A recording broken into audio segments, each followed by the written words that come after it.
भादुबल्डा गावात जाण्याकरिता आपल्याला जो मार्ग आहे तो मार्ग आपल्याला एक तर दिसणार नाही आणि म्हणजे रस्ता नाहीच आहे, नाहीच सारखा आहे. म्हणजे त्या गावामध्ये जाण्याकरिता आपल्याला एकटं दुकटं जाता येणार नाही.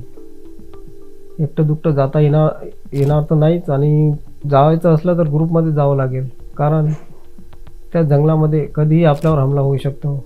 म्हणजे अस्वल, रीछ, वाघ असे जंगली प्राणी आहेत आणि जवळच आम्ही कसेबसे तरी त्या भादुबल्डा गावामध्ये गेलो आणि तिथं आम्हाला गावामध्ये जाताच एक जिल्हा परिषदची शाळा आहे. ती 2001 पासून त्या गावामध्ये आहे आणि आपल्याला सांगू इच्छितो की या शाळेला जसे प्रकल्प अधिकारी विभाग धारणी आणि पंचायत समिती कार्यालय धारणी अंतर्गत ही शाळा 2001 पासून तिथे वसलेली आहे आणि आपण बघत आहात या शाळेच्या फोटो व्हिडिओज ही ती शाळा आहे. म्हणजे या शाळेला इमारत बिलकुल नाहीच. कसे बसे तरी ते बिचारे मुलं त्या शाळेत शिकतात आणि पावसाळ्याअभावी ते शाळा बहुतेक बंदच असेल. म्हणजे त्या शाळेला पटांगण नाही, वर्गखोल्या वेगळ्या नाहीत. म्हणजे 1 ते 4 वर्ग या शाळेत एकत्रच मुलं शिकतात. आणि त्यानंतर गावात फिरायला गेलो असता म्हणजे गावाची अशी शहानिशा केली की तिथे रस्ते नाहीत. जसे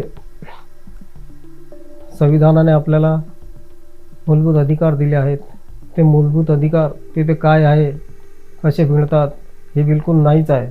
कारण या अधिकारापासून तेथील शासनाने प्रशासनाने त्यांना वंचित ठेवलेलं आहे. हे शोकांतिक आहे. आणि गावात म्हणजे पाण्याची व्यवस्था नाही, लाईन नाही, असे खूप प्रश्न आहेत.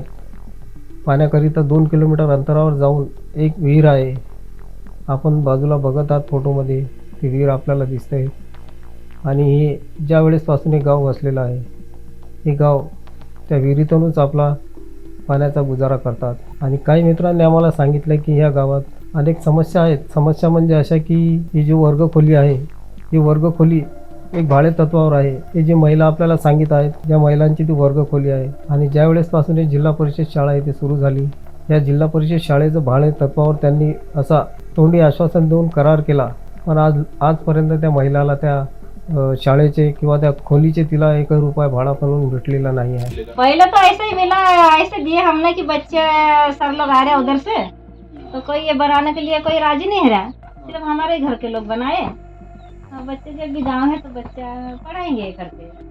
तो ऐसे बाद में बोला हमने कि कैसे बहुत साल हो गया तो भाड़ा कुछ मिल जाएंगे, तो हम भी गरीब लोग है करके। इथे अंगणवाडी नहीं है, इथं मतदान केंद्र नहीं है किंवा कोणतं आरोग्य केंद्र नहीं है। इथून जवळच समजा 7 ते 8 किलोमीटर अंतरावर सादा बार्डी म्हणून एक SDH आहे। ते SDHची ॲम्ब्युलन्स जर आपल्याला वेळोअभावी तिचं काम पडत असेल तर ती गाडी त्या गावापर्यंत पोहोचत नाही।